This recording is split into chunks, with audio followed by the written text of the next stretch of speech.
This particular car was delivered brand new to Honolulu Auto Center. It was one of 5 or 6 cars on that shipment to Honolulu Auto Center.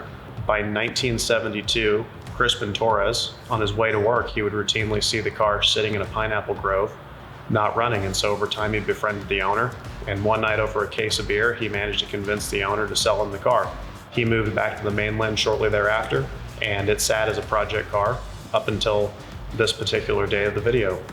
The way that this deal came about is I received a call from my good friend Craig Conley, the Paradise Wheels in San Diego. And Craig said that he had found and is always known of a 65 GT350 that was sitting in a backyard local to him, where the owner used to come into his shop on a somewhat frequent basis and hang out with him and tell him about his car. That owner unfortunately passed away some time ago, and the family had reached out to Craig and said that they were ready to sell the car, and they wanted to maximize their investment. So they asked Craig to basically take sealed bids from all of his best customers, including end users, but also well-known dealers from across the country and across the world who were interested in buying good 65 GT350s.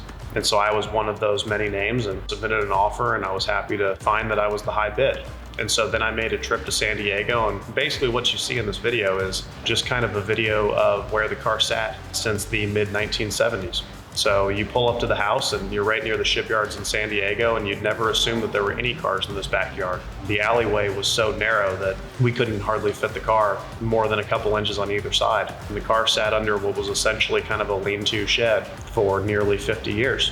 While it is a restoration project, what you'll see is that the car is not heavily corroded. The car is 100% complete. It has all of its rare and original 1965 GT350 specific parts. The car has 100% of its original drivetrain, from carburetor to oil pan to transmission to rear end, which is very unusual for these cars. The car was just an absolutely fabulous 65 Shelby restoration project that had been waiting that long to come back to life. And so finding a car like that in that sort of condition is really what gets a guy like me out of bed every day and keeps me on the hunt for cars. And you obviously very rarely come across cars with such long-term ownership history still that have sort of been off the radar.